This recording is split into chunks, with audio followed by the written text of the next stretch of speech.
Good evening. Welcome to this forum for the Village of Plover President candidates sponsored by the League of Women Voters of the Stevens Point area, the Stevens Point Area Senior High Student Senate, and the Portage County Business Council.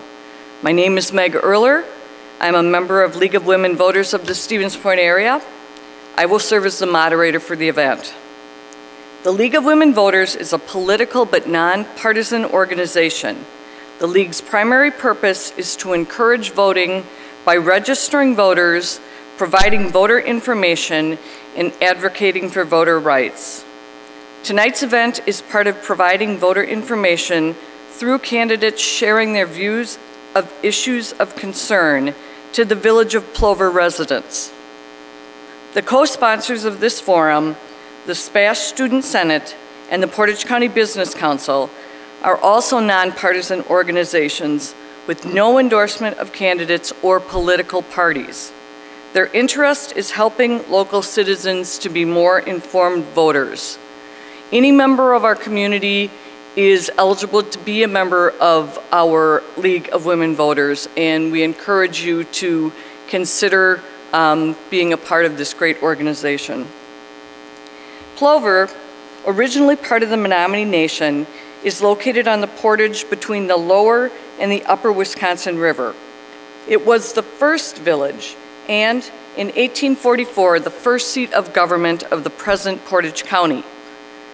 The village was platted in 1845, but it was not until 1857 that it was incorporated as a village.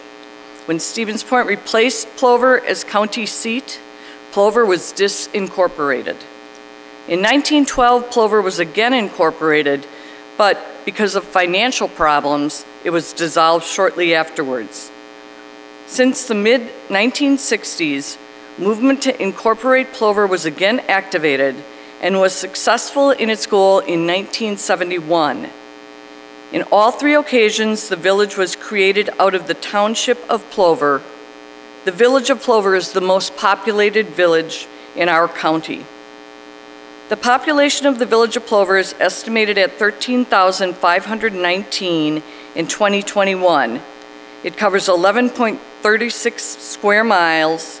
The 2022 budget for the Village of Plover was $10,477,935 with an ending fund balance of $5,800,363, with part of those funds assigned to restricted projects. There are 5 active TIF, or tax incremental finance districts in the Village of Plover. The Village of Plover is a board comprised of a president and 6 trustees representing 3 wards. Elected officials serve 2 years on the village board. The board meets the first and third Wednesday of every month. The Village of Plover president is compensated at a rate of $2,000 per month. There are 2 candidates running for the open seat of village president. The candidates are Ross Ballard and Gary Wolf. To provide the most time to hear from the candidates and to provide a fair and equal opportunity to answer questions important to you and this community, I will review the format, time, and terms for this forum. This has also been reviewed with the candidates.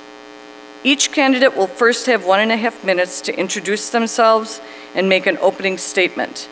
They will have 1.5 minutes to respond to questions. They will also have 1.5 minutes to make a closing statement.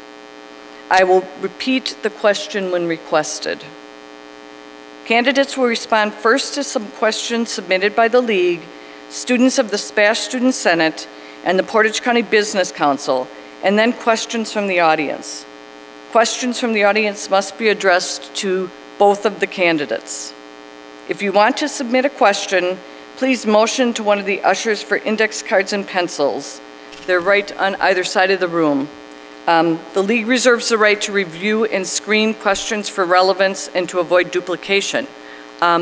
Because we have 2 candidates, we're going to have time for quite a few questions, so I encourage audience members to submit if you have one. The timers are located in front of the candidate tables. A green folder will be held up when their time starts. A yellow folder indicates 30 seconds remain, and the red folder means that time has expired.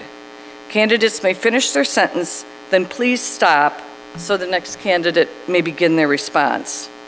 Candidates are asked to keep their remarks germane to the questions and fair to the participants. Audience members are requested to respect the candidate's time and responses.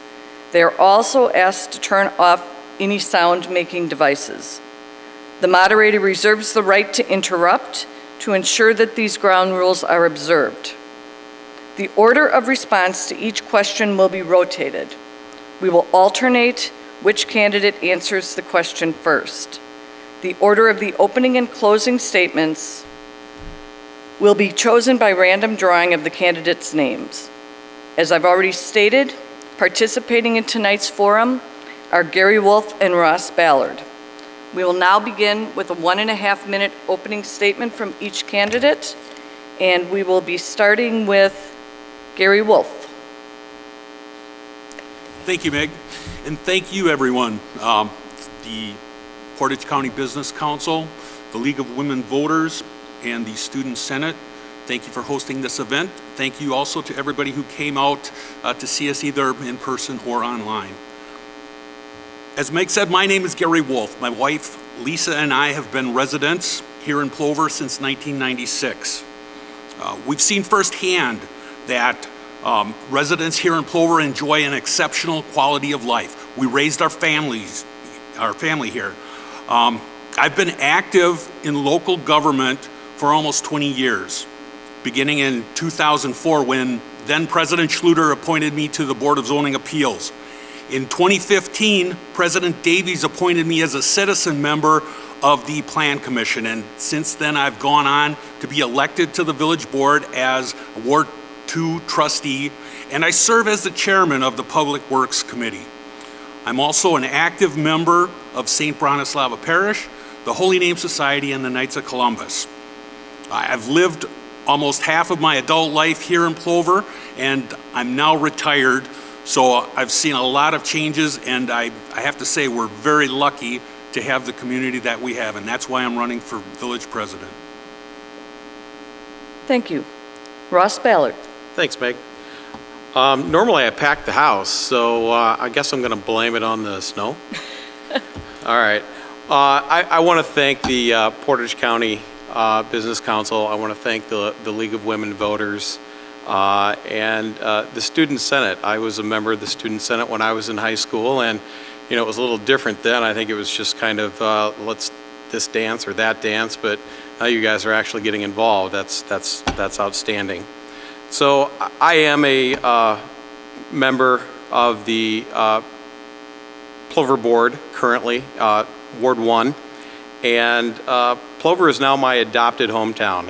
It is not my hometown, but it is my adopted hometown. I have grown to love this town.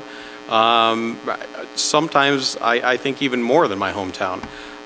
So I will do anything for this town, and that's essentially why I'm running for this office. I have over 20 years human resource management experience with a skill set in negotiation, mitigation, and conflict resolution. Finding and creating department efficiencies is what I've done my entire career, which makes me well suited for this position. So that's where we're at. Thank you. All right, we're going to start with the draw for the questions, and then we'll be alternating back and forth as to who will start. So question 1, Ross, you will be going first, and Gary will be going second. So we'll start out with, what are 2 key issues facing the Village of Plover, and how would you address them? Just limiting it to 2 is challenging, so I might have to kind of throw a third one into the second one. But one of the top issues that we have, and we heard it with the trustees, candidates in the first forum, the tax issue seems to be something that everybody is, because it hits the checkbook, right? That's the thing that people really want to know about. What hits my checkbook? What's going to impact me the most? So we need to be good stewards with the money. We need to make sure that the tax evaluation, the assessment is where it needs to be, because whether you realize it or not, the state requires this to be at a certain assessment value, and that's what we have to do in the village. So we have to make sure that the tax dollars that we are spending efficiently, and we're being very good stewards with those.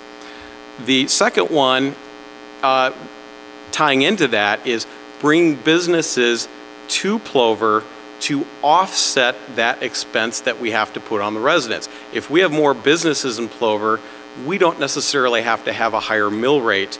We can move forward with equal or level tax increases. Thank you. And we will move to Gary. Okay.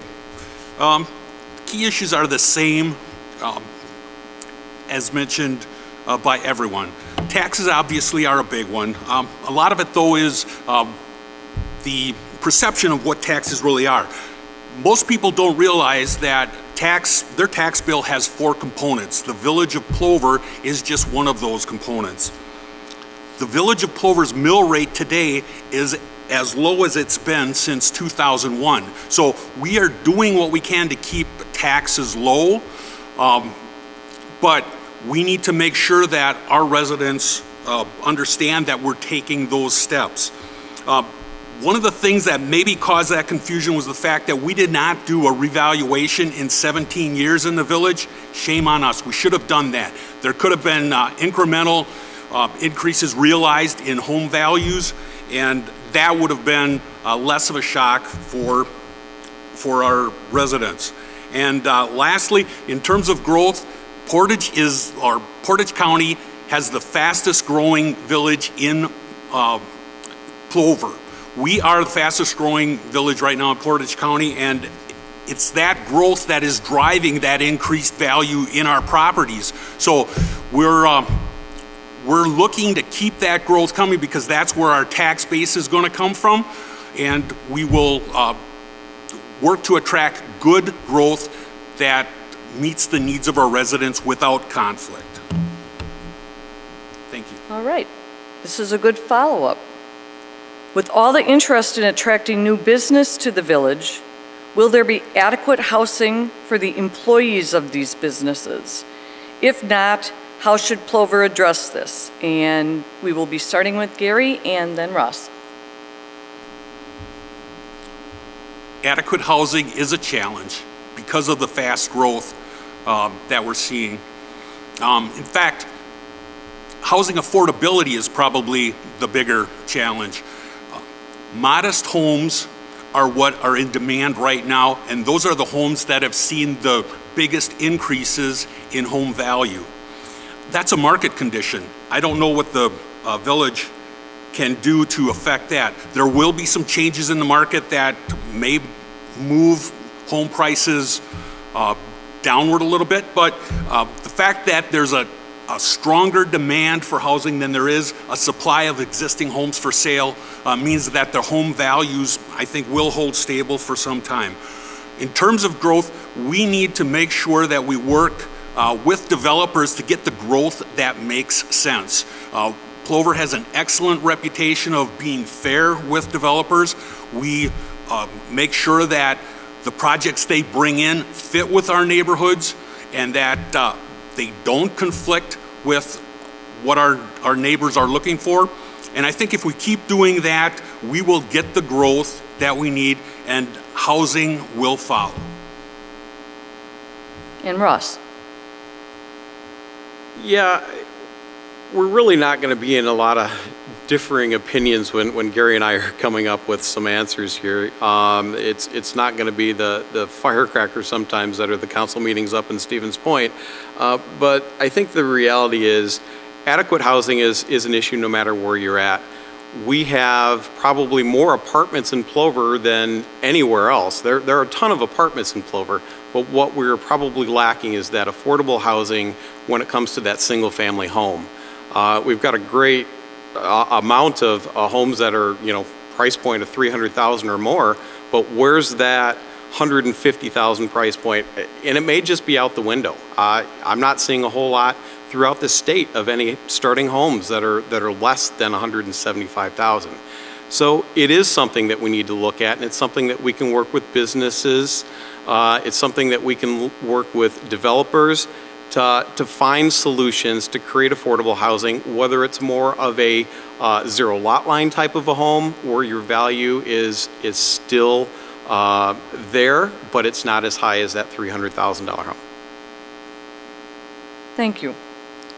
We'll move into the next question, and we will be starting with Russ, and second will be Gary. And the question is, what do you see as the vision for Plover as it moves into the future?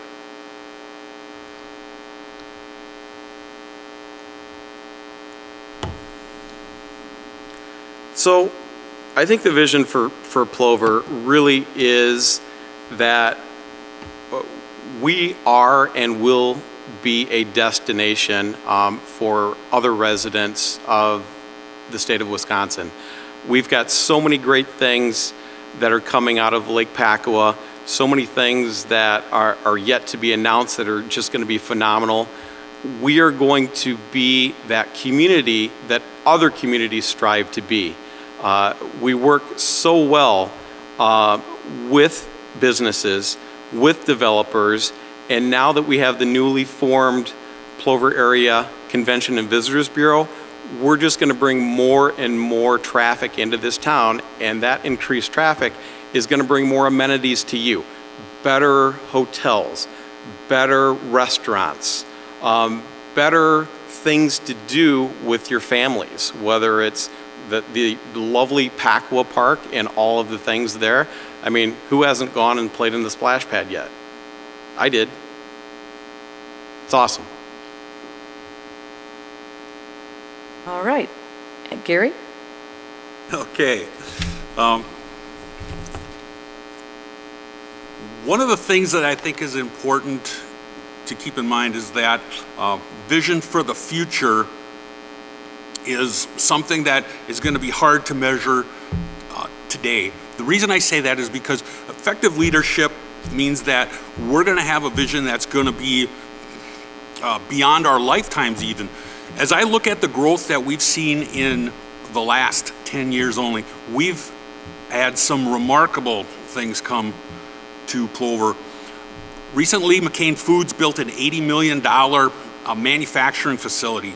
They could have built that anywhere in the state, anywhere in the world for that matter, but they chose us. And I see that we're going to have more of that in the future, and with more of that comes more expansion that'll bring more people here to live, not just as a destination to visit. We have plenty of amenities like Ross mentioned, and we'll continue to build more of those. But Plover is going to be a large, growing municipal area for many, many years to come. Thank you. All right, thank you. We are moving into our next question, and Gary will answer first with Ross second. We are moving into our audience questions. How do you feel about the development of the, quote, Golden Triangle, Maple Drive and Highway 54? How do I feel about the development? Mm-hmm. How do you feel about the development is the question. What I feel about the development is that it's imminent. There are some definite needs for that area. Some of the neighboring areas too, at the areas that are directly north of it, are somewhat blighted, but I think development of that Golden Triangle area would certainly help to clean some of that up. The growth there is going to happen. When? I can't tell you, but it's definitely an optimum site for building, and I would be very surprised if it takes more than 10 years for that to come to fruition. Ross? I mean, I'm not running for the school board, but I know at one point they wanted to put the school on that triangle, and I would not be opposed to that, but you know, that's a conversation for another day. the development in that area is, like Gary said, it's going to happen. That's where the development in Plover is currently. That's where it's going to continue to expand. So it's bringing in that range of businesses and services that is going to serve Plover the best. And Gary's right, there are a couple blighted communities over there. That may create some issues as you create more business and more infrastructure in that area. Are you pushing those people out of their homes? That's something that we have to look at as we continue to grow that triangle. Thank you. Moving into question number 5, and we will be beginning with Ross and second Gary. And the question is, would you support an ordinance change to allow Village of Plover residents to keep chickens? I know who wrote that question. So this has been the funny thing since I was first elected on the board. I got questions from my ward because my ward was the biggest affected ward. Carrie was one of the individuals that contacted me and informed me of what was going on with chickens and why we should have chickens, and what that led me to do was to have some further conversations. And what I realized is that while myself, I would not have them, I think there is a way that Plover can do it that supports every citizen in the Village of Plover. And I know that's not a popular opinion with a lot of people, but I think there is a way that we can do it and everybody can live together with a couple chickens. And Gary? You know, it's kind of surprising that this is the contentious issue that we're discussing at a candidate forum. That did come up recently, and it caught me by surprise because I really didn't understand what the need was or the want was for chickens. But as I spoke with more residents and got to know their feelings on it, I voted no for chickens. And here's the reason. There are a few people that want chickens, and probably for good reasons, but there's an equal number of people in the village that don't want them for the reasons that they have. More importantly though, because our political climate is so divisive, I think there's a vast majority of people that don't want to take a stand on the issue because they've got better things to fight about. So without having a clear majority of people saying that, yes, I want chickens in the village, I couldn't see changing our ordinance to do that. So again, I'm not going to ask for chickens. If you can organize a referendum to do that, then we'll revisit that again. But I think they tried that, and I don't think that that passed either. So.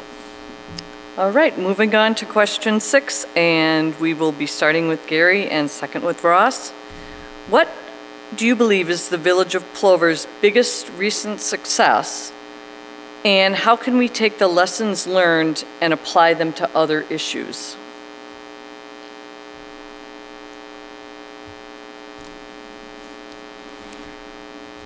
Our biggest success, I think, is the manufacturing plant that's being built in the village by McCain Foods. The reason that we got that project as part of our development is because we have all of the things that a technology company would be looking for to bring an automated facility here. We have the basic needs, water, sewer, roadways, but we also have technology available. We just had an updated internet provider come in with Solaris. They brought their network to share with us. In terms of the lessons learned with that, I think the thing that we can take from it is that it pays to be prepared.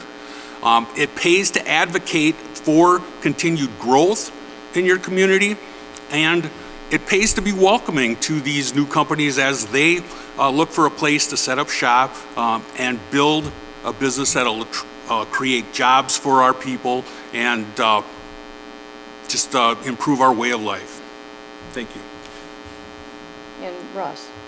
Yeah, it's a really difficult question because Plover gets wins every single week.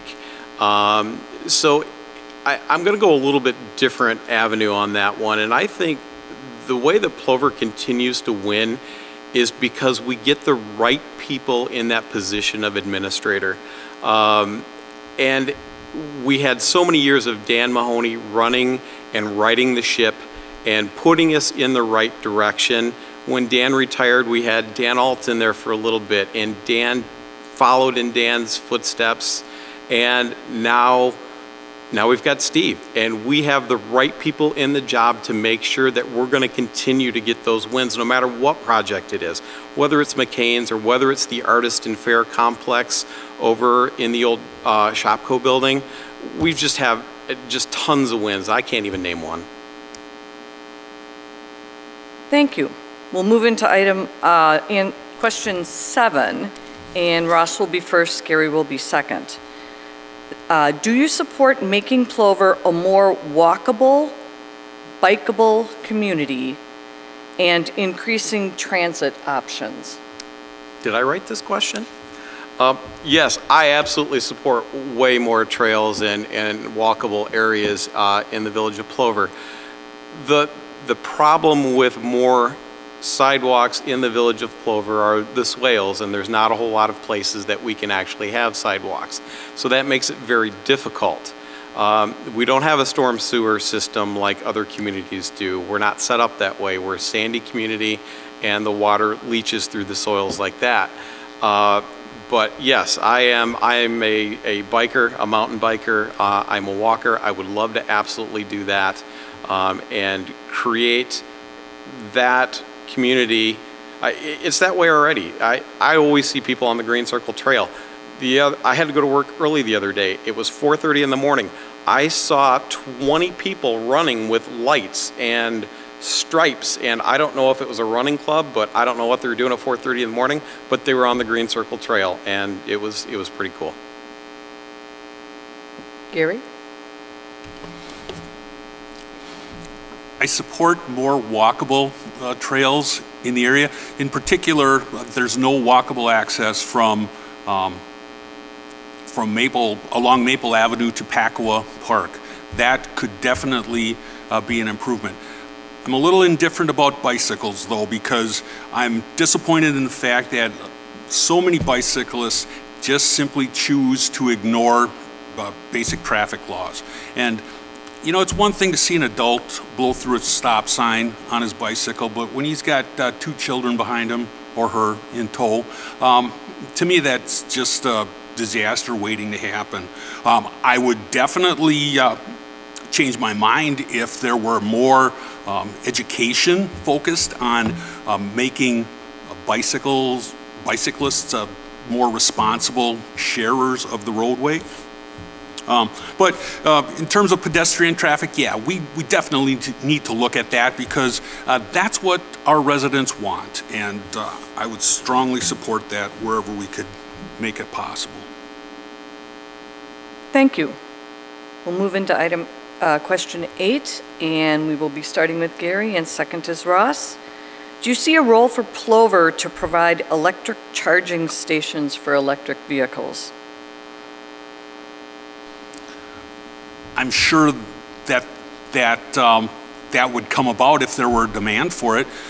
A lot of people are buying electric vehicles, and you know, if they like them, they'll use them. And if we want to be part of the transportation universe, we're going to have charging stations.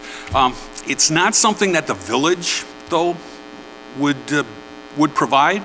I think there are plenty of private sector providers that would build them, like the providers of our gas stations. So as electric vehicles become more popular, we're going to need to be able to fuel them, and not just at home. So we'll have to have some type of infrastructure available, and if there's demand for it, I'm sure that somebody will build it.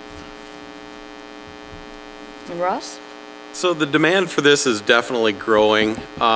I saw a video the other day on the Facebook feed that was a truck driving down the road. It was an electric truck that had a gas generator in the back plugged into the thing.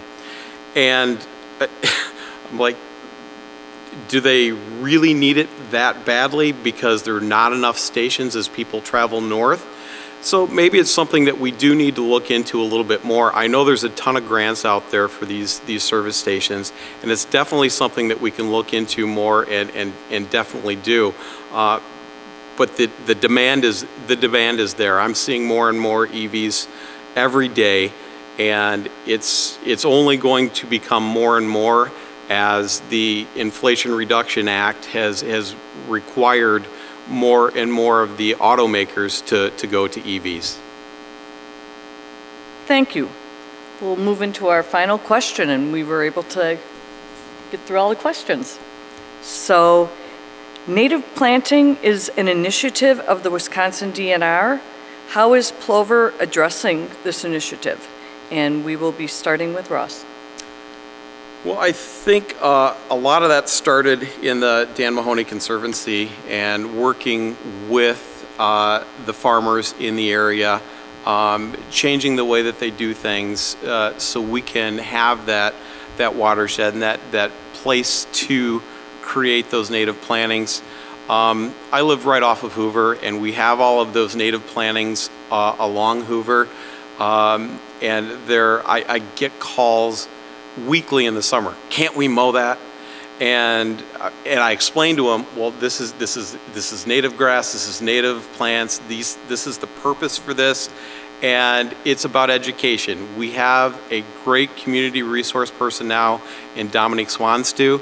He is going to be a vital asset to educating the public about these things and creating spaces and opportunities for us to go in the future. And we will have one more response. Okay. Excuse me, go ahead. If I may? Go ahead. Thank you. Yep. Okay. That's a great question. I have a neighbor who has a native planting in his yard, which is one of the most beautiful presentations that I've seen throughout my neighborhood. And it consists not only of grasses, but there are native flowers. They attract bees, honeybees, butterflies, hummingbirds. I would like to encourage more people to do that. Obviously, the Conservancy that Ross mentioned is a great example of how to and what to plant that people can go and visit and take a look at. But we can all do so many things with our own property with that, and I would certainly encourage someone to do that, if for no other reason than the aesthetic effect that it has on their property. Thank you. We will now be moving into our closing statements. The closing statement is an opportunity for the candidates to comment on topics not covered in the questions. The order of the closing statement will be chosen by random drawing once again, and each candidate will have 1.5 minutes to present a closing statement. So we will have the first closing statement by Gary and the second by Ross. Go ahead, Okay, Gary. thank you, Mid. The Village of Plover has had a long history of practical, common sense leadership. And when I retired this summer, it was specifically to create the time for me to step in as the next village president. I wanted to make sure that I could do it in a way that I would continue to lead like our predecessors did. It's important to work with our village staff. Let's give credit where credit is due. They are the ones that create the plans for meeting our operational needs. They're the ones that do the work. The village board has to give them the resources to do it and provide the oversight just to make sure that the things get done. I see the role of village president as one of the most important, because when you see our meetings, you don't see conflict, you don't see backstabbing, and I think it's the leadership of our presidents who set that standard. And if I'm elected president, I look forward to keeping up with that tradition, and I think it's just a great way for me to give back to a community that's given so much to me. Thank you. Thank you. Ross? Thanks, Meg. Thanks, Portage County Business Council, League of Women Voters, and SPASH Senate for holding this forum, and the candidates that stayed, and those of you who will be voting on April 4th or sooner. Quite plainly, I love Plover. This community is a huge part of mine and my family's lives. My children have grown up here, we worship here, we volunteer here, we socialize, and I work here. Professionally, I have over 20 years of human resource experience where I've coordinated and developed, designed and implemented, conceptualized, designed and directed many projects, and I'm very good at it. I bring a level, and I think it was Tim that said in the last one, we need somebody with that human resource experience. I've been saying that for years. I bring that. I bring over 20 years of human resource experience to this position. And I welcome your support. And the great thing is, the residents of Plover, whether I win or Gary wins, you guys still win. And I truly believe that. Thank you. Thank you. Thank you to both of you for the time and energy that you've invested in running to serve as Village of Plover president and for participating in this forum.